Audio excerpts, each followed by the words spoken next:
అప్పుడు కంసుడు ఆలోచించి తన జైల్లో పడేశారంట.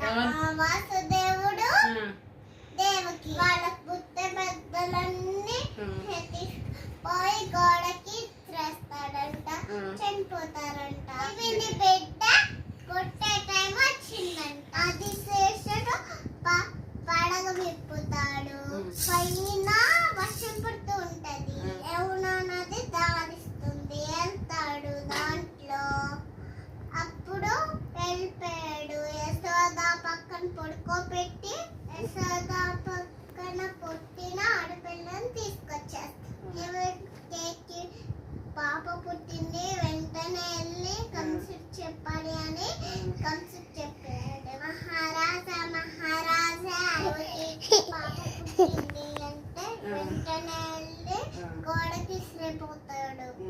అప్పుడు అది దేవతలా మారిపోద్ది. కృష్ణుడు బతికే ఉండా చచ్చిపోలేదు అని చెప్పి మాయమైపోద్ది.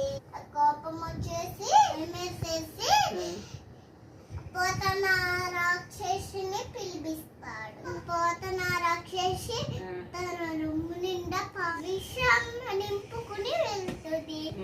అప్పుడు పాలు తాగుతూ కృష్ణుడు గట్టిగా కొరిగేస్తాడు.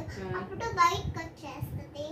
అప్పుడు తెలుస్తుంది, అమ్మో ఇది రాక్షసి దేవతగా మారి వచ్చింది. కొన్ని రోజుల తర్వాత కృష్ణుడు పెద్దవుతాడు. అందరినీ పిలిపిస్తాడు. కృష్ణుడు కూడా వస్తారు. గెలుస్తాడు కుస్తీలో. 100 తప్పులు చేసావు, ఇంకా నిన్ను వదిలిపెట్టును, ఇంకా తప్పులు చేయనివ్వను అని చంపేస్తాడు. వాళ్ళమ్మ నుంచి తీసుకెళ్ళి దండం పెట్టుకుని కాళ్ళు. అప్పుడు వాళ్ళ ఇంటికి